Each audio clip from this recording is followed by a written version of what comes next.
Hello and welcome back. We have got ourselves, of course, game number 2 of the Winners Bracket Finals, virtus.pro, taking on Alliance to see if they can force out a game number 3. Alliance is going to be fighting for 1 game ahead. They just took the previous game after being behind and never ever getting their gold graph in their favor, but they managed to take virtus.pro down anyway. virtus.pro, they're going to try to capitalize on their advantages better this game. Of course, with me, we are with 3 people here providing you with coverage. We have got Vykromond inside the game, providing you the stats in the client, and you will see extra information coming off from him. My co-caster for today is Kanaz, and he will be, of course, the one that you will actually hear. Kanaz, welcome back.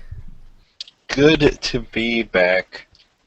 So, that was, the teams didn't get any time to have, a bit of a break or anything like that. Normally, in StarLadder, after a win, the teams actually leave the stage for a little while and, grab something to drink, but apparently they didn't want to. They just wanted to get this over with, straight as fast as they can.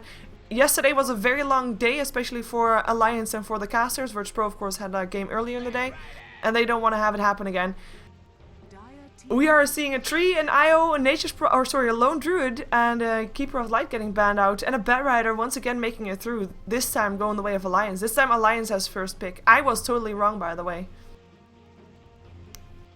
About bans? About first pick. So I said that the one that would win, the first one would win the entire thing. That might still happen, but I still said 3 games. That might not happen. But I also said that whoever had second pick wins the first every game. Yes, and now you were right. Yes, you did say that. Haha. So you win. For the first game, at least. Actually, I was going to comment that we didn't see Darkseer at all last game. No, just was completely off the radar for both the teams. Looks like this game we are going to see it on the side of virtus.pro, and they combo it up with a puck, so they have quite a bit of AoE in this particular game, especially by comparison with the last game, where I guess their AoE is more centered on Venomancer and Leshrac. Not quite the same as having Darkseer puck on your team. Yeah, and of course Dream Coil into the Vacuum, or vice versa, Vacuum into Dream Coil. It is very, very strong coming up from virtus.pro, and we know that Tamar Wild likes the puck a lot, and even though he did okay with the Bat Rider, I think he's going to be more happy with the puck. We are seeing the Nature's Prophet. I mean, he was making it through. That was basically virtus.pro picking up the Darkseer rather than the Nature's Prophet, but we know that C has a very strong Darkseer, so that was an obvious choice for them. Nature's Prophet, though, gonna be up for Alliance, so this means that S4 is playing the Bat Rider in the mid. So this is going to be the same mid matchup in terms of heroes, but reversed. So previous matchup, Bat Rider won from the puck. Let's see if that's going to be the case again.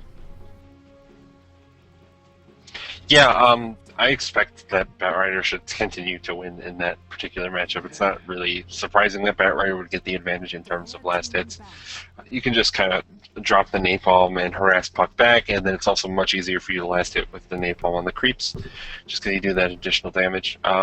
So yeah, that matchup should continue to favor Bat Rider. If Tamar Wild wins on puck, it'll be pretty surprising.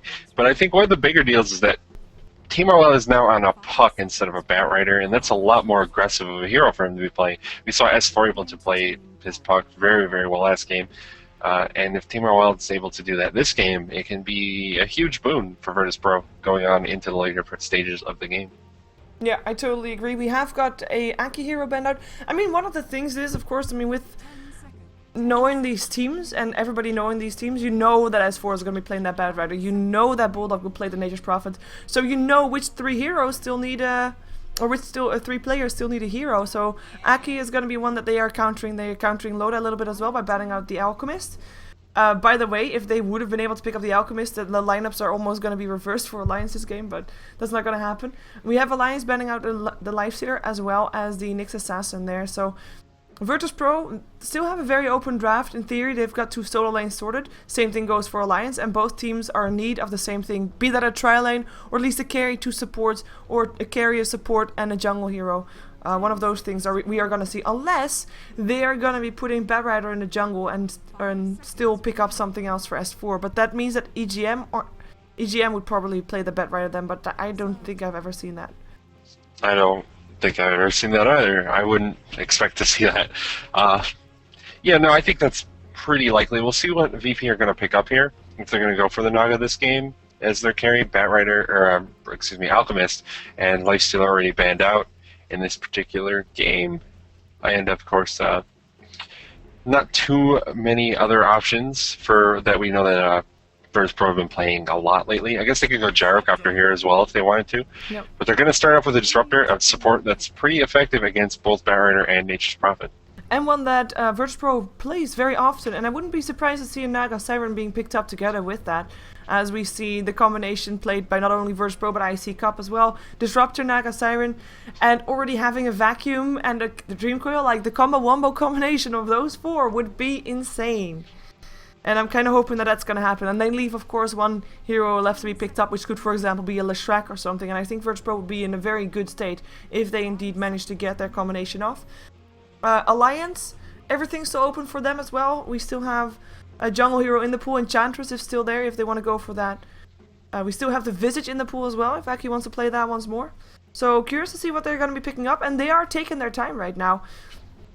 So yeah, we'll see.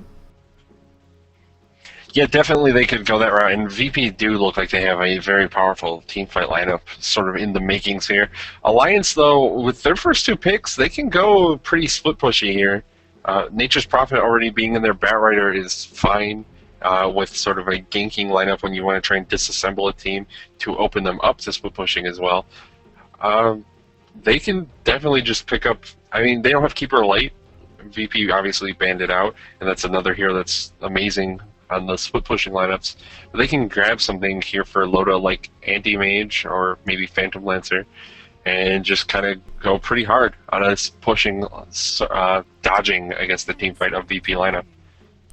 Yeah, and it's actually pretty tough because, I mean, if Alliance is thinking the same thing we are thinking, which they could be, but we don't never know, like, how are they gonna counter that massive combo-wombo combination that virtus.pro has? They do pick up the Visage in the end. Let's see if virtus.pro is gonna go ahead and pick up the Naga Siren. I think if they don't pick it up here, they won't have the chance to do that at the last pick either, because it would be getting banned. But yeah, I mean, how are you fighting that combo wombo style? Do you want to have extra team fight for yourself as well? Or do you want to go for split push and ganking and stuff like that? Although with already a Nature's Prophet there, split push is probably a more logical choice, but ganking and the Batrider, you can have a little bit of everything, I guess. But you have to be prepared to fight as well, because at some point virtus.pro will take a team fight, and if they are getting ahead, they will be able to force out more team fights, because at some point you'll be defending your towers, and virtus.pro can take more and more risks, and they have got a strong to initiate if they indeed go for the Naga Siren, which apparently is not something they're going to be deciding straight away, because they take their time. But yeah, it's interesting to see that virtus.pro, or sorry, that Alliance took so long to think about that Visage pick, and that's of course because of what they are expecting from virtus.pro, I think. Yeah, both teams are spending a lot of time thinking about these picks, and they're important picks. We're getting towards the later phases of the game. They're going to have to really commit to their plans at this point. They're going to have to show more with every pick, and it's going to come up now what VP want to go with, and they're just going to go with Alliance, so picking up another support. It's definitely a very powerful support. He has 2 disables. And that can sort of mitigate the fact that Disruptor doesn't have a hard disable. Because he has the Hex and the Earth Spike, Disruptor not having an actual hard stun is not as bad. Even though Connect Field does hold people in place, it doesn't stun them. Yeah, I think yesterday when we saw Arsart playing the Lion, it was actually the second competitive game that a Lion was able to pick up an Aghanim Scepter without being on the safe lane with the Hand of Midas. So let's see if we can make that happen again. We have got Anti-Mage picked up by Alliance, so very early that means that they are going to be banning out one of the carries and leaving the hero of EGM open. And EGM is very tough to ban out against because he plays so many versatile heroes. They do end up banning out the Rubik, no surprise, but that does leave the... the Nyx Assassin is actually banned out. But for example, yep. Bane and Shadow Demon are both still in the pool if you want to go for those setup heroes, and you know, that could actually be pretty powerful for them. Also Windrunner. EGM plays a support Windrunner that is very, very powerful. They could go that route very easily. Shadow Demon, I don't know if I would do that here. they certainly can, but I don't think it's as powerful as maybe some of the other things. And there's the Alliance banning out the Naga. Yeah, no I think surprise. if VP wanted the Naga, though, they would have definitely picked it up before Lion. So maybe they're like, well, if they ban the Naga, or don't ban the Naga, they'll just take it. But they probably had to have something else in mind here. They have to have something else in mind, because I mean, if even we thought it, then you know it was an obvious thing to do there, and then they have to have some backup plan. And yeah, I mean, Windrunner worked very well, nicely together with the Nature's Prophet as well. I mean, if you have got a Sprout up, the Shekel is always gonna latch, no matter which quarter you come from. So it is definitely a good potential for Alliance, as they run it actually quite often. So it would be nice to see that here again as well. As Virtus.pro, they are taking their time thinking about this. Only have 20 seconds left in their bonus time. Then again, Alliance only has 3, so they might as well use all of theirs as well. And by doing this, they're actually giving Alliance a little bit more time to think about their draft potentially as well. And it ends up being a Phantom Assassin. Yes. So What? we have got a vacuum. Like, if he has to buy a Battle Fury, that's almost guaranteed, because otherwise, how are they gonna kill people? Like, you're gonna pick up people one by one, that's awesome, but they have got this massive teamfight potential. You have to be able to do something with that. I mean, she doesn't necessarily need a Battle Fury. Vacuum is great, but you don't have like an RP to hold them in place after the vacuum. You only need vacuum and 1 crit. That's all that you need. Yeah, I guess if you get the 1 crit when they're all on top of each other, Yes. it's amazing. I don't know if that'll necessarily happen. Battle Fury is not an entirely uncommon item on Phantom Assassin anyways, but you commit to a pretty heavy farming strategy, and you're not going to outfarm Animage if you're going for like Battle Fury race. The fact of the matter is that Animage is more mobile than Phantom Assassin really can be in the jungle, and will just start to get ahead. I like the Lina pick. It's definitely a very strong burst damage hero that can help them in these fights. It's a little bit harder to land Light Strike Array with only the Grave Chill to set up, because Grave Chill doesn't have a very long duration at level 1, but you can still do it, and I'm sure EGM is proficient enough with the hero to be able to do so. The real question I have is if VP are going to try and run this tri-lane aggressively or not. Yeah, of course. I don't think they will. Well, we'll see. In the meantime, you can vote in the chat, in the Twitch chat. If you vote !A, it is your vote going to Alliance. !VP, it goes the way of Virtus.pro. So where's your vote gonna go, Alliance or Virtus.pro? Now that you know the draft, who is gonna take it all? Who is gonna take this game? And will we actually see a game number 3? I hope that we will, but I do think that Alliance lineup looks pretty strong. At the same time, Virtus.pro definitely has seemed to have a plan as well. So we'll find out what they go for. We have got Alliance on the Radiant side this game. Aki once again playing his Visage. It will be EGM with the flamey hairs. The worst pro rating? 25? What? Lina? No. That's actually really bad. That's really bad. That's so bad. That's not even a little bit bad. No, that's really bad. 25%. That's sad. But yeah, like EGM is gonna try to make it better for Lina. So we'll see. Playing the. But then again, Quantic was Icy Cup was the same win rate against Quantic today in the bets. Remember that, 25%. True. And still it's a they sign. took it. It's a sign. 25 is the lucky number of today. Booyah! Now we're gonna see Loda playing his anti-mage. No real surprise that he is taking on that carry role. The mid lane S4 playing the Bat Rider again. No surprise that he's taking on the mid role, and I guess no more surprises left as Bulldog plays the Nature's Prophet. He will be going towards the lane for now, but I doubt it will last for long, as the Virtus.pro seemingly getting himself some extra pocket monies and 15 experience if they're lucky. 22 experience. Woo. Got there. Yeah. 22. Yeah. That's so much experience. How do you even beat that? I don't know. We'll see what happens in this top lane, if Admiral Bulldog's going to hang out for a while and try and get experience, or if he immediately starts running down towards the jungle. Kind of expecting the ladder where he just walks down, and that does seem to be the case. Darkseer, already in the jungle, of course. He knows that Animage is going to be in the defensive tri-lane, so he's not going to ever head down there and try and deal with that lane, because it sounds miserable for him, to be honest. Bulldog, I think he went up there maybe expecting that there's a chance they try and run that tri-lane aggressively, which is kind of the same opinion I had. They could have done it. I didn't think it was likely. Mid lane, the only place that means that's going to be really a fight for farm, and we'll see who comes out ahead. It should be Tamar Wild on the puck. The previous time it was... That's not what I meant. It should be S4 and Batrider. What am I saying? Yeah. It should definitely be Batrider, and he's already got the advantage. Yeah, and he has actually got a bigger advantage than Tamar Wild had when he was playing the Batrider. So we'll see how these like this is the ultimate matchup, right? The two same matchup over and over. Of course, we did have the illusion rune and EGM. I believe that he had it. Yeah, that I mean he harassed a little bit in the mid lane. So that's already gonna put Tamar Wild a little bit behind purely because of that rune usage by EGM. But yeah, the ultimate matchup, seeing how the players do, and they of course just face each other on the opposite roles. So testing their skills that way, and I mean rotation of supports is gonna be very important, I guess, for this matchup as S4 gets harassed quite a bit here by Tamar Wild. But we have got a haste rune up on Disruptor, and that might be problems. There are no wards there on the side of Alliance. There is, of course, only a level 1 Thunderstrike. Oh, Courier is already flying, though. That's where he was trying to find, but he won't be able to find it.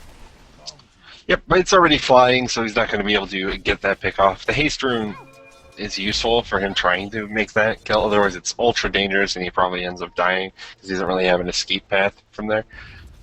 But of course, already flying for Alliance, just to be able to get away easily. It's actually hanging out with the bottle full or empty. He doesn't. Are they waiting for Disruptor? Maybe, yeah. He just he microed it away from the lane, I think, and then forgot to micro it to the base. That would be a little bit slower, but yeah. S4, I mean, even without bottle right now, 14-4, Tamar Wild 8-1, so getting ahead there. That's good. We do have already a bit of a push going on here on the top lane, though. virtus.pro, they're trying to make sure that Ekmon Bulldog comes back to this top lane and just waste some time just standing there pulling the lane behind the tower. And they are gonna land quite some harassment up on this tier 1 here. Nature's Prophet, no mana to TP there actually, so that might actually be a free tower if they continue sitting around there. But actually, their solo level is not gonna go very fast. Yeah, it's not really surprising that Emerald Bulldog would have the TP to port up here. You usually, they mana the TP up there. You're usually using almost all of your mana when you're jungling with him early on because you want to be able to get as many summons of your guys as possible very quickly. He has the mana now, but there's not a ton he can do up in that lane anyways. He can use Treants to try and pull the creep wave away. But best case scenario, he saves it for one creep wave and ends up getting himself killed. Yep, and of course he doesn't have any mana for doing that either, for making Treants. And you're right, I mean the lane is already back in the court of virtus.pro, so he is not going to be rushing himself over there at any time. We do have, of course, a free farming Anti-Mage up against a free farming PA. Anti-Mage one last hit ahead right now, but we'll see if that continues to happen. I mean, last hitting under a tower, or at least, sorry, pushing while you are trying to last hit is a bit different. You normally, when you start pushing, you as a carry lose a bit of last hits, as we just saw Illidan missing a last hit. But we'll see who ends up winning this farming battle, and that kind of makes this game like the ultimate contest between them, because who's gonna get the most last hits? Nobody's getting contested. Who's gonna win the mid lane with the same matchup that was there previous time? Is it gonna be won just as hard by, or at least or harder by S4 than it was won by Tamar Wild in the previous game? It's pretty interesting, to be fair, and we'll find out who is gonna be getting ahead. Who do you think is gonna be the victim of first blood? I was gonna ask this question. It's hard to say. I think it's possible that it's going to be in the mid lane if the supports rotate there and try and get a kill on either one. Batrider is somewhat vulnerable to getting ganked, and Puck not particularly vulnerable, so I would favor Batrider going down first. But if the first blood doesn't happen in the next like 3 minutes or so, it's going to be in one of the side lanes, and that's going to be a direct result of Puck and Batrider moving probably at the same time, and it'll be whoever does something silly. So let's pick bottom tower has fallen. EGM. Okay. I mean, you're gonna say like the 25 rating, it was not, there was no surprise there then, okay. we'll see. In the meantime, both teams are trying to push a little bit. There is a little bit more pushing power on the side of Alliance with the help of the Nature's Prophet, of course. The tier 1 towers on both sides do end up going down though, and of course the one difference that there was is that it was Admiral Bulldog that picked up the gold for the tower on the bottom lane. Well, the Phantom Assassin was the one to pick up the gold for the one on the top lane, so Loda, in terms of net worth, slightly ahead. Sorry, behind, because he didn't get the last hit on the tower. They're still even in terms of last hits on creeps. And it's not gonna happen any longer because there's gonna be a deny coming off here and there's no, yeah, Loda is waiting for the creep wave to come back, but for now he has to deal with missing an entire wave while PA is happily farming. Yeah, PA is going to continue farming, and it's really going to, I don't know if this really favors either team directly. Anti-Mage is going to be more of a threat early, and then if it goes really, really late game, Phantom Assassin is going to be absolutely horrific for this lineup from Alliance. They don't have any particularly tanky against physical damage heroes. Pretty much all of them can die to a lucky first couple hit crit, except maybe the Visage. Just because he has the Gravekeeper's Cloak, so if the crit's early on, it's going to get mitigated by all of that armor. Regardless, they're going to have to worry about that, and Loda looks like he might be a target. Oh, he is, definitely, but he's of course able to blink himself away. Looks like Illidan wants to try and chase him though. Should be able to blink away in time again, and virtus.pro doesn't end up chasing it. No TPs come in, but they're able to force him back. Loda, I'm not sure, like, he probably has to go back bottom again, because right now, he is losing out on farm, and he's moving around a lot without really getting anything there. So, yeah, I mean, quite surprising. He's actually walking back all the way. So, if we were worried before, wait a second, Dream Coil up on S4, in comes Arsart as well. Loda was around here anyway, so why not help out? We do have S4, looking to be the first blood. Darkseer roll goes down as well as Arsart gets a mana fight. That is Loda picking up the first blood in the middle lane. Can he get Tamar Wild as well? Tamar Wild has got an orb. He is going to be just fine. Nature's Prophet ends up going down still as Darkseer gets himself a kill. Also, Airman comes in. Won't be able to get a kill anymore here, though. And that's, of course, one of the differences. Loda, I was just saying, like, he moves around a lot, and it was all wasted time for him until virtus.pro initiated on the mid lane and just handed him a first blood. He was around there, so, you know, why not join the fight? And successfully so, and they only lost their Nature's Prophet for it. And we know that it doesn't really matter for Nature's Prophet progress because he has a Hand of Midas. He's gonna be fine. Yeah, that could have gone better, and it could have gone worse, but regardless, they do get the first blood. It's on Anti-Mage. He kills the Lion. Dang, my prediction was incorrect. It was the other guy with the exact same ult. But they get the first blood. It's pretty good for them. They lose Nature's Prophet eventually to Darkseer. I think that's actually a more interesting kill to have taken place. Just because Darkseer getting that kill is pretty good, and it was on a more high-value target than the Lion going down. Regardless, it helps Anti-Mage try and get more farm. He's still sitting pretty much dead even with the Phantom Assassin. Maybe a little bit of an advantage. But it's going to come down to just who can get more farm in this mid-game, I think. Yeah, and who is going to be getting some gank stuff? Of course, the Bed Rider has almost got his Blink Dagger, so S4, once he has that, we might see a bit of a change of pace. Same thing goes for the Puck, though. Even though he's a bit further away, we did already note that Puck wasn't really winning his lane. Dream Coil, oh, he might be able to get a kill here, though. Light Strike Array misses, and this is going to be one dead Lina. Might be not first blood, but still ends up going down. KSI comes in to snipe the last hit, and it is virtus.pro that gets just a very easy kill. EGM, I'm not sure what he was thinking there. It was, if he was sitting on the high ground, would have been more understandable, but he actually showed himself, and then there comes a Puck, and I was just saying that he wasn't really winning his lane, but with that pickup, he is a bit more on par with S4 in terms of gold. Still a 400 gold difference, nonetheless. It is a slower or lower difference than it was before, and that's a Blink Dagger for S4 ready at the same time as that kill happened. Yes, it's another pickup for VP to be getting, and looking at Phantom Assassin's items, I think there's no way we're seeing the Battle Fury. Now that we've seen Phase Boots and Drums both being picked up, if you're going for Battle Fury, you're going for it at this point. Would already probably be getting close to it, not waiting until after Drums and Phase Boots completely finished. So a more aggressive Phantom Assassin build than maybe what you were predicting. They want to go him, they get him. Blink shown, kill done. 4 people helping out. In the meantime, it was Visage that gets the last hit. So that's going to be Aki. getting a bit more extra gold. Also nice because he kind of needs it, but yeah. Getting ahead. Oh. Well, he is free farming. I mean, he was doing really well. He was keeping on par with Black, or sorry, Black, what am I saying, with Loda for a very long time. He's now roaming around a little bit though, and he doesn't seem to be sure about what he is doing. So he is losing quite a bit of his time. At the same time, Loda is farming a little bit on top. Is gonna get forced back as well though, because he was on the wrong side. He does have some help here. Bulldog as well as Aki hang around. Even though Bulldog doesn't have any mana to maybe do anything, his right clicks will definitely be there. Should there be a fight, even though it doesn't look like there will be.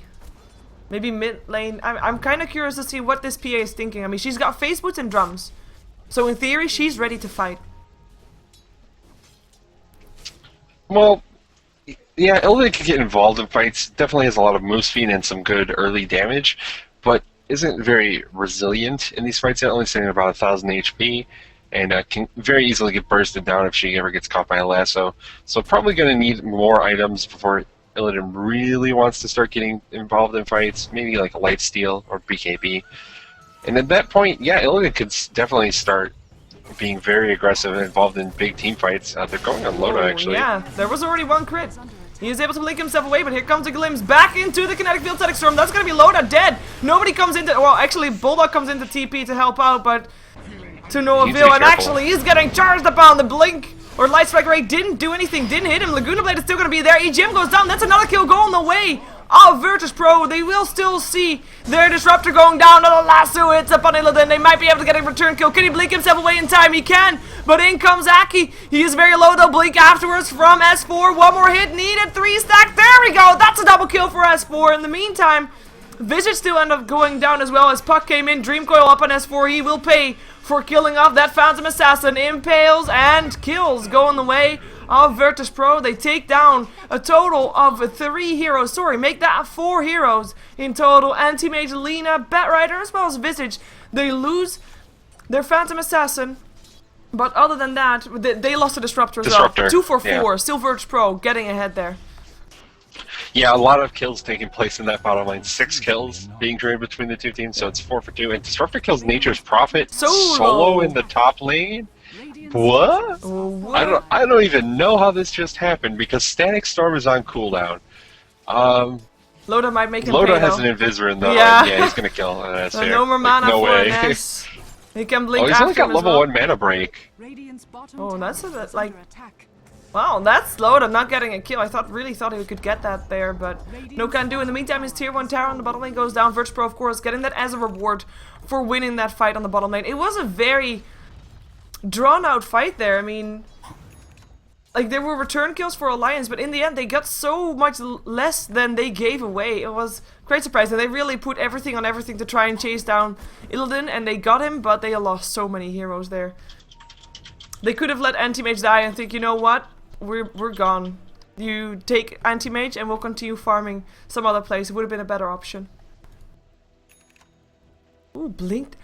This must be a super fast blink dagger up on Arsart.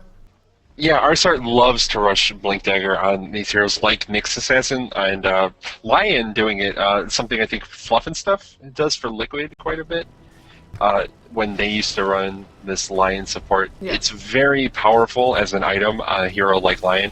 If you can get in and get these big initiations with the stuns off with this Blink Dagger, you can win fights for your team very quickly. So it's a very good pickup. They have the Blink Dagger on the Lion and the Puck now, so their initiation is going to be amazing. And Phantom Assassin is going for BKB. There's the Ogre Club pickup. I think that's probably the right call if they're going to get aggressive here. And they can start doing it with this kind of a team. Yeah, look at how aggressive they are. I mean, they know that they've been scouted out going into the Radiant jungle. 12.5 minutes faster. No big deal. No big deal. No. It usually takes twice as long as it took Arsart to get it. But whatever. He got quite a little bit of farm here on his Lion, and we'll see if he can make something happen for it. If his team, because it takes away from your team a little bit if you have a Lion who's farming to get something like that. But if you make something happen, often letting a support like this get some of that early farm can really just pay off. Yeah, and we see Alliance smoking up. They go top, but all 5 heroes of virtus.pro are sitting on the bottom lane. bottom lane where they already have taken out the tier 1 tower, so perhaps they want to try and have a shot at the tier 2, or at least forcing Alliance back away from the tier 1, because that's where they're heading towards. Tier 1 tower on the virtus.pro is actually still sitting on half HP. It's not going to be going down that fast, and they will actually lose a tier 2 for it if they are not careful. And I mean, fortification is not there. They don't want to make this. I don't think they should make this trade, but then again, can they actually fight and defend? Maybe not. Yeah, if I were Alliance right now, I wouldn't want to try and take a team fight against VP playing from behind against a team that just has superior team fight. They can still get that tier 1, they don't have to commit too much to it, because VP has pretty much the worst pushing lineup in the history of Dota. None of their heroes are even remotely good at pushing, they're just all going to have to right click, and that's not good at all. No. But they do lose their tier 2. And trade for tier 1s though. I mean, one of us was the deny, but it's still a pretty nice tower to have in terms of tactical advantages, where you can TP to still. Dire has got that Dire advantage, so the tier 2s are pretty close to Roshan as well. But it is not as big of a difference as it was before. So right now, in terms of Dire advantage for Roshan, the TP points for the tier 2 bottom and the tier 1 middle for Alliance and virtus.pro are actually even. So let's see if we're gonna see them taking a free Roshan, or if Alliance is knowing that this is going on. They know this is going on, actually. The bird already scouted out. We'll get a stun. Nice. Another stun comes in as well, delaying the push. But are they? They're not even. This is just being annoying. They're not even gonna try. They're trying to take down a tier 2 top, which they might be able to, pushing that out a little bit. But other than that, that's all they do. Unless S4 is feeling ballsy. He already knocked Illidan up to the high ground, but yeah, that's gonna be someone that. Fortunately, Illidan is a hero with a blink. Yes. We do have no Aegis attempt steal. We don't have an Aegis attempt steal, I should say then, but well, the threat was there, and I think we're about that for maybe a little while as well. We do have a tier 2 tower taken down, so they get that one back, but they gave up a Roshan for that. Towers are one in favor of Alliance with a tier 1 tower middle, but the Roshan going away for virtus.pro is gonna be putting virtus.pro in a good position to fight next fight. The gold graph is totally even. Experience graph is slightly in the way of virtus.pro. Of course, they are 3 kills ahead, but this game still very even. Could go either way. Yeah, VP gave up quite a bit to get that Roshan, giving away the tower. I mean, Roshan's a very powerful thing to have. It gives some additional gold, and of course, the Aegis that you're going to have up now on the Phantom Assassin is going to make her way more survivable, and we'll have that BKB momentarily. That's probably going to be the timing that VP are waiting for to start trying to make these fights, and I expect the tier 1 in the mid lane will be the first target. Yeah, and that would be a good target to take. As I said, tactical advantage is important, and more so map control. Making sure that Anti-Mage has got a tough time to farm anywhere is of course always a victory right there. And talking about the Anti-Mage, I mean, we haven't talked about it in a while. He's been moving around a little bit. He of course got that first blood. He has got the highest net worth on the map, higher of course than the PA in terms of flash farming. That's no surprise. He has got his Battle Fury ready, has had so for a while. He's got himself 1300 gold next to having already a Yasha. So he's doing pretty okay. He's just still very squishy, so he just needs some more items, and I think if virtus.pro lets him have his way, it will be very tough for them to take it. We do have the BKB, I think, ready up on the PA, though. I think it's in the courier. Yeah, that's a BKB ready. So we might see virtus.pro just saying, you know what, we don't want to wait longer, and actually wait a second. S4 might be in some trouble. Dreamcoil misses! He blinks away in time and flies away in time. That's going to be one Battle Rider home safe, unless Illidan can chase him down, but he's walking through flames. Can't do that. His flames are bad. But yeah, I think virtus.pro might be happy to soon, if Illidan gets himself his HPs back, start to try and go for some more heavy pushing right here. Yeah, and one of the things Illidan's got to be careful for right now is not just giving away this Aegis for free because he's so low in HP and kind of just sitting out in the middle of nowhere in that middle lane right now. Some additional support is coming by, and they're fighting S4. Yeah, there goes the stun and the finger of death. Just because he can, EGM is going to be the next target. Tries to run, won't be able to. 2 kills going away. virtus.pro. Glim's back, getting back in range. Aki, another support on the brink of dying. I don't think he can get himself away. There we go. That's another kill going away. virtus.pro. Everybody getting a kill here, as 3 different people took those kills. Lion, Puck, and Disruptor. It is support heaven right here. And they are gonna take the tier 1 with that as well. They do have to also deal with the split push coming off from Bulldog though, because that's gonna be a more and more annoying factor to deal with. It is one of his signature heroes, and it is that for a reason, just because it is so annoying to deal with that. But he is not doing all too well in terms of gold, actually. He's missing an item. It's only 20 minutes in, what am I saying? He's not missing an item. Yeah, I don't know what you wanted him to have. How much farm do you want this guy to get? Tons, I know he was tons. really farmed last game. Like, he had Radiance Midas at like 16 minutes or whatever. Or 17. Regardless, he's doing okay, and I think that's one of the biggest things for when VP gave up that tier 2 top to get Roshan. You gave away a tier 2 against Nature's Prophet anti-mage, and you know they're going to try and split push it. So opening up your tier 3 to taking damage when you really don't need to is a somewhat questionable play. Like, Alliance, they were consciously choosing not to fight at Roshan. Yep. They had all the sight in the world with those Visage Familiars hanging out in there. And so you know they're going to be taking something on the map, and I think that was one of the better targets for them to take, that tier 2 all the way up in that top lane. It's not a lane where Alliance or VP are going to spend that much time, and because they're on this aggressive path, they're going to spend more time in the Radiant jungle trying to stop Anti-Mage's farm there, and that's why we see Anti-Mage just farming away in the Dire jungle. Yeah. I don't know, VP, they need to try and get something else, I think, with this Aegis. It's going to be reclaimed in the next couple minutes. And they probably need to force something else to happen here. Yeah, and they're gonna get forced back top. They smoke up though. We see the path that they are gonna take. If they take this path, they're gonna be walking into their own jungle where everybody of Alliance is. And the courier is actually on the way towards Load, I would guess, to get himself the Mantis tile. So that will be there. Wow, I think that's the smoke kind of failed right there. So they just counterward. And then with the gem that they have, let's see what they can do right now, because they stop the smoke and just go start pushing down mid, forcing Alliance to respond. This time they can't respond in split pushing because the lane is not exactly there, and Nature's Prophet is pushing on the bottom lane, so they might actually be in danger of losing a tier 2 middle. I think Alliance might actually just give this up, considering the Aegis is still there and you don't want to fight a PA twice. Well, and that's kind of been what Alliance have been doing for a while now anyways, is just giving towers away. They still have some towers to give away. There's the tier 2 in the mid and the tier 2 top that they can still afford to lose. It looks like, though, VP are just going to give it up because they want to keep their tier 3 safe up in that top lane. So the split pushing already starting to be frustrating for them. They've lost like a quarter of the HP on that tier 3. Yeah, and S4 just having a stat that he is pretty decent bet rider. He does have it, I believe, as 3rd most played heroes at the moment in terms of mid rolls. Not entirely sure if I said that properly, but yeah, pretty decent bet rider. He's got his 4 staff, he's got his blink dagger, he's had that for a while. His next item, we don't know yet what it's gonna be. We've seen Mask of Madnesses, not on Alliance, unfortunately, but it was fun to see. Maybe, hopefully for me, we're gonna see that again. Of course, it makes him extra fast, that's why you would pick it up. It's not even that big of a troll item, but probably a BKB is a more safe option to go for here. You'll still be having Phantom Assassin do tons of damage on you, so maybe even Ghost Scepter could be nice, but yeah, we'll see what he goes for next. What are you expecting from him? I think the BKB is the most likely choice here. Not the Ghost Scepter? Dire's courier. Whoa. Dire's courier has been killed.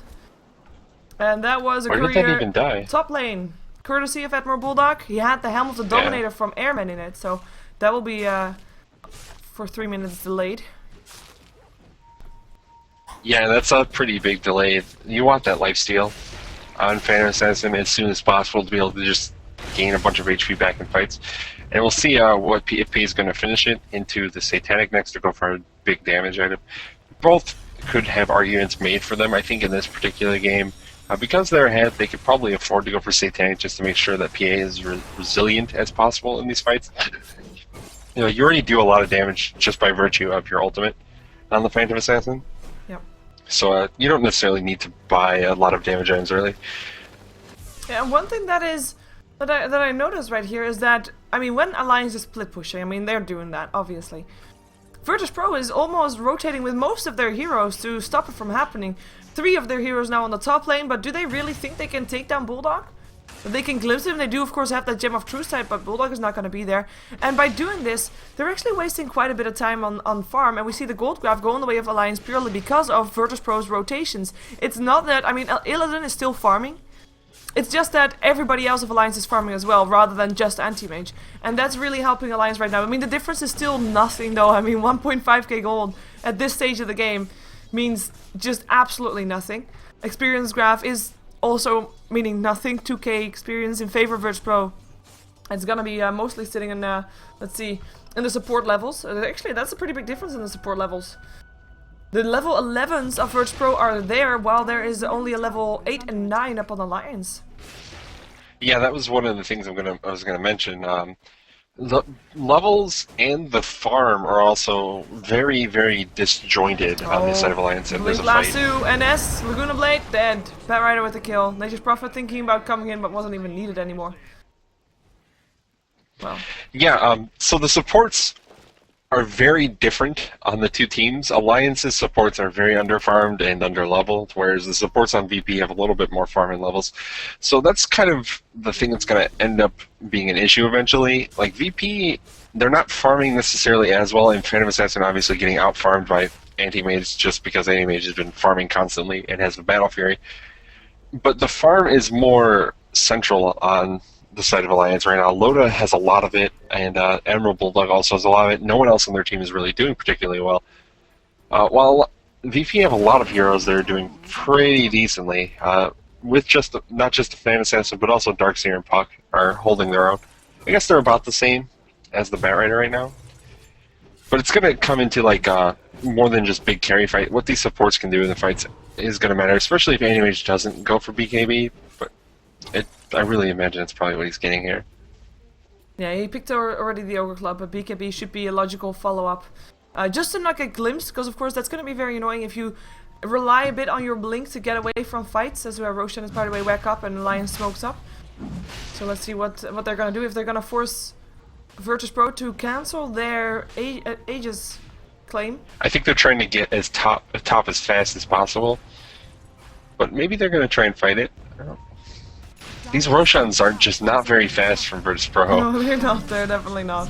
Oh, that's a blink and last two KSI up on the high ground, and that is gonna be KSI gone. Can they get the Roshan still? No, they cannot. They have to let it go. BKBs all around. Nice Dreamcoat coming off from the Puck. It is gonna be EGM that dies first. No surprise, that was Lina gone. Tamar Wild in some trouble. In comes Arsart with the Finger of Death. That's gonna be Aki going down on the sideline. Nice Mana Void. Lion drops. Illidan comes back in.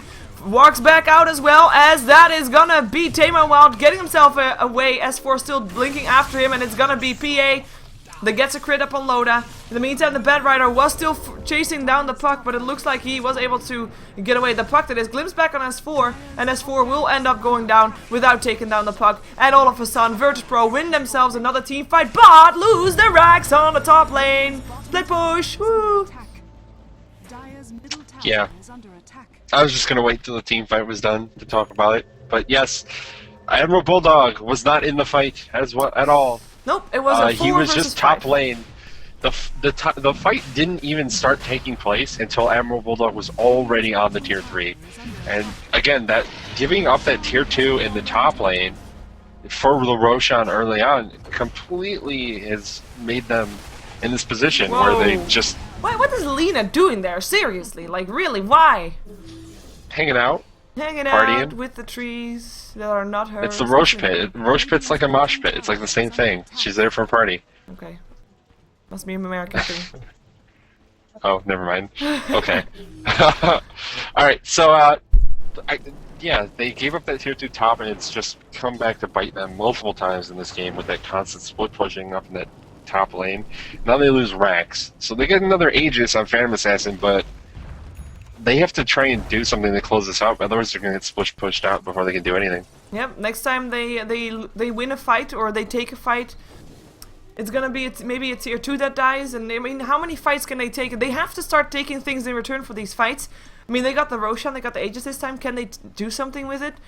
And will they give up a tier 2 for that? If they do and they don't get anything more than just a fight, next time they fight, they're gonna lose Rex in the bottom lane, and it's gonna continue on like that. The lucky thing for them is that those tier 2s are indeed standing still. So they can actually trade things for those tier 2s, but they have to make sure that those things that they trade for the tier 2s are 100% worth it. Yeah, VP are getting in the point where there aren't really trades that are going to end up being worth it for them. If they make any more just trades and they give up buildings in their base again, it's going to be pretty problematic for them. Regardless, tier 2 in the mid lane looks like it's going to be going down very, very quickly here. Illidan trying his best to just finish it off, but now the backdoor protection's there. Disruptor ends up getting it. In the meantime, Illidan, he's actually got himself a basher. Of course, one of those items up against an anti-mage that allows you to man-fight him so that he doesn't kill you and you kill him, especially if you are lucky with those crits. And if he managed to get himself an Abyssal at some point, it is going to be split push that Alliance has to rely on, because Loda won't be able to man-fight Illidan anymore at that point, I think. Unless he gets himself a basher of his own after, like, his BKB is already there. He now needs more survivability, because those crits we saw just now, they hurt. And he has got survivability in terms of magical damage, and he's, of course, I mean, that strength is still in that BKB, but it's not enough to survive Illidan's crits at the moment. Yeah, it's definitely true that he's going to be taking a lot of damage from these crits. It looks like there's going to be a fight in the bottom lane. S4 is going to be the target here. Kinetic Field gets turned on there by the Disruptor. It's already S4 that's dead. Glimpse back on EGM, and EGM goes down as well. The only two heroes for Alliance in their jungle get picked off. In the meantime, Bulldog is pushing a bit on the top lane as well. You might think, you know what, useless because the Rex is already down.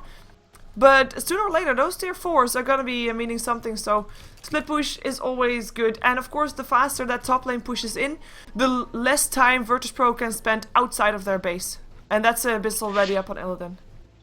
Yeah, and I think Illidan wasted his BKB there. I don't know why he popped it at all. Not with that many hero allies around, and Maybe he doesn't have like a solid... I mean, maybe he didn't want to make the mistakes he did last game. Maybe he's all self-conscious now because of his some arguably poor BKB use in the first game. That's so true. Yeah. Regardless, yeah, I don't think he needed to do it there, and that just wastes the charge.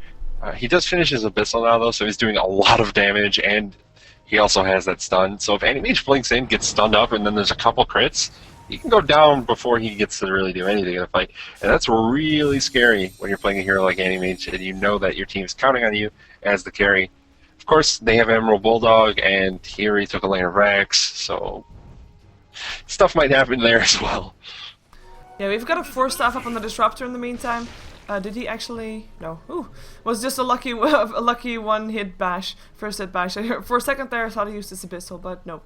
But yeah, tier 2s, picking those off are going to be very important for that split push as well as for virtus.pro, because they want to have, like, when they win a fight near the base of Alliance, they want to make sure that they can take their own lane of Rex and hopefully take one extra compared to how many Alliance have taken. And for Rex to go down, you have to get those tier 2s. And so far, one is still standing on the side of Alliance. Alliance themselves have still got 2 standing on the side of virtus.pro to take down. And the push in there actually doesn't go so fast. Maybe on the bottom lane they can do something now. The Manta Style is there for Loda. It's actually on cooldown right now, but when it's there again, it will of course be one of those extra split push abilities that you can use. Loda himself's got 3,700 gold. What are you expecting him to get with his next item? I think Butterfly is probably a reasonable decision. It could also be MKB if he really wants to try and win in man fights against the Phantom Assassin. You need an MKB to really be able to win that fight. So both are options. It's just whether he wants to have more survivability with some damage and goes for the Butterfly, or he just wants full-on damage, need to kill Phantom Assassin, and goes for MKB. Yeah, and I think with the way the game is going, he might need to go for MKB just to... Yeah, you have to just counter Phantom Assassin. He is going to be the only one that can take her down sooner or later. Tower traded. Looks like we might have 2 towers for 1 though, because mid tier 2 is also on a little bit of attack, but TP's come in to defend it perhaps. We still have Loda sitting around there. He goes for a Butterfly. No MKB for him just yet. Is Bullock building that? He's got 4,700 gold. He could try to go for it.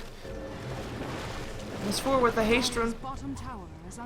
He's looking for a last who can get it. In the meantime, the top lane has to be defended as well. Bulldog goes in there to do that one. And Aegis is gone.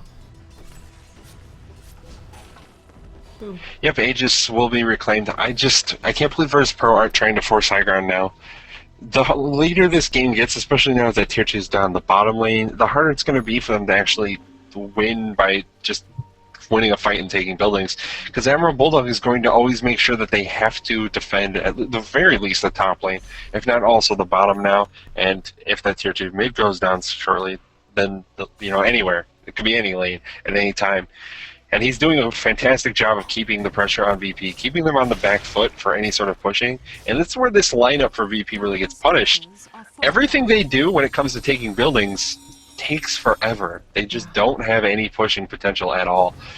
They just have to sit there and right-click it with all these heroes that aren't particularly even that good at right-clicking against a tower. Like Illidan's starting to get there just by virtue of buying a bunch of damage, but nothing else really helping. So they're going to have to try and take high ground, and they're going to have to probably do it while racing in Nature's Prophet in the middle of their base. Or finding him out of position and glimpsing him somewhere where they can see him and where they can take him down and hope for some lucky crits. But I don't know if they can, because like, who do they have to really initiate that? The Lion would be a good one to have that, but again, do you really want to send a Lion head first? And on top of that, if Bulldog sees the Lion blinking in, it's gonna be seeing who is faster on the fingers with the Hex, because he's got one of his own as well, and he might be able to just Shadow Blade and Invis, or, well, there's of course a gem there as well, but he might be able to just get away in time. 6,500 gold upon Bulldog in the meantime. It's time. It's time. There's only one thing you can buy with that much gold. Oh, no, he's gonna go for an MKB, I think, or still for a Desolator, because that's something that you might want to have as well for just some extra split push. I think that Loda is about ready with his, oh, wait a second, Lasso, he gets an S here on the Roche, or near the secret shop. That's gonna be an S down. One Disruptor coming right up. Eaten up alive. Oh, what the? Really? No, he is dead. Actually, no, Illidan jumps in, gets a crit up on the Bedrider. Loda, X up! Finger of Death, where's the crits? That's gonna be Loda, bashed and killed, double kill for Illidan. I really thought, what's that puck doing jumping in? But they did the right thing. Illidan was only a little while behind that. In the meantime, Bulldog TP stopped to try and make something happen there, but losing the anti-mage there, that's huge. I really thought the puck was suiciding there. That's why I was quiet for a second. I really thought, like, why is he doing that? But in comes Airman, makes it worth it. 2 dead, crits all around, and that is one rich, no longer rich Illidan. He is going to go for an MKB, of course, to counter the butterfly that is incoming for anti-mage. Yeah, that was the last possible moment the crit coming out.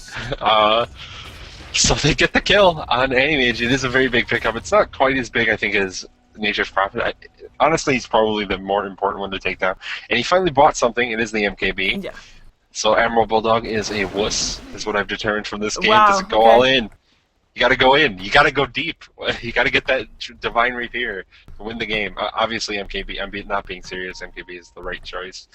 You could also have made arguments for Desolator if he's not gonna actually be fighting that much and he just wants to go full on, like, Rat Toto, split pushing.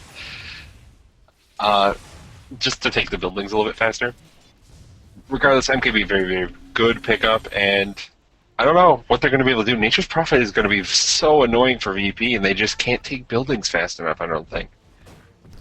It's going to be really tough, and I mean, the tier 4s are still standing strong for virtus.pro, which is good for them, but we see that even if the if the entire lane of Rex are down on the side of virtus.pro on the top lane, Bulldog is still pushing in there because he knows that those tier 4s are going to be a big factor, and sooner or later they will fall. The thing is, virtus.pro, they already think, like, you know what, our top lane is already lost, so they might feel less pressure to defend it, but that could be a grave mistake. We're going to see them actually going 5-man mid. There's already a Hex upon Loda. BKB start on a crit S4! You're so dead! Ghost Scepter might have been better for you. And that's going to be a nice kinetic field static storm that doesn't catch out anybody as EGM gets picked up. A Laguna Blade or a Finger of Death hopes keep Aki safe for a little while. Pops his Ghost Scepter will only be safe for a little while. Another crit comes in. Triple kill goes the way of Illidan. Everybody getting picked to pieces right here. Where are those Ghost Scepters? Visage had one, was able to use it. But he is, and Lena actually got picked up before he could use it.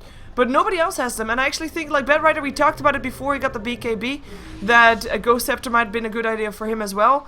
And we really saw, like, if you want to jump yourself in there, as that was, by the way, a Disruptor going down. Puck coming in as well, is able to TP himself or blink himself out.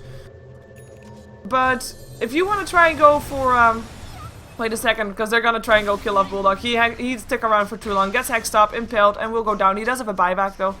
that will use that. It might actually become... He might kill, yeah. Like, no, he's not going for it. He's not going for it. Unfortunately for us, would have been some more action. Well, but, that's like...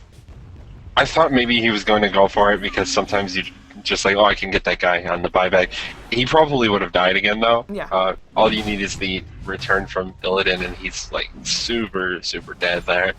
So it's the right play, and they might be able to get Roshan from this, which is really the amazing thing. This is the most important Roshan thus far. They kill it much faster. It's going to have cheese on it as well.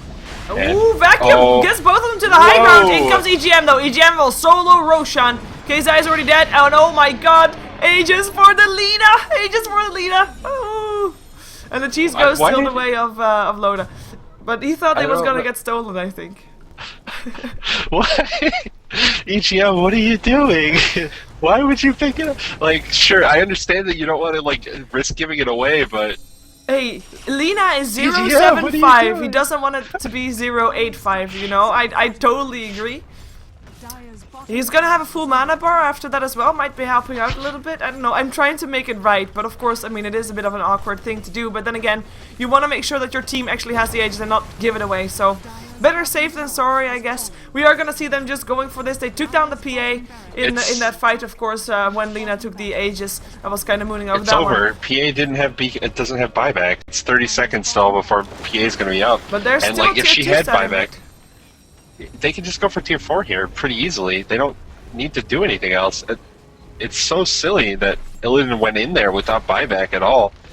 I assumed he had buyback and that's why he was willing to risk that, but again, he just kind of went in and died. And I guess they're going to back off, but they're 2 sets of racks down now against a team with Nature's Prophet and Anti-Mage who can just split push you completely out of the game, and they don't, again, have any pushing of their own.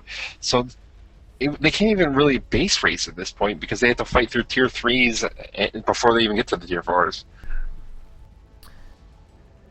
Yeah, I would have expected him to get buyback as well, otherwise I would have made a bigger deal about it, as Bulldog turns on his newly acquired BKB, wants to go for NS. NS trying to rock himself away, will be able to stay alive. Bulldog, is he going to be as lucky? There's a lasso up on Illidan. Can they take him down in time? If they kill him up again, that's definitely a GG, and they do take him down, and they do get 3 heroes. They don't lose anybody just yet, and that is the GG. Well played, Cold. This means that Alliance just 2-0'd virtus.pro. virtus.pro will be up again to the team, up against a team that they dropped down to the loser bracket to begin with. IC Cup tomorrow is going to be the loser bracket finals, and Loda and Co by themselves, a winner's bracket game advantage, as well as a day off tomorrow to scout the streets of Kiev or prepare for their match. And the important part, Lina will end the game with an Aegis in her inventory.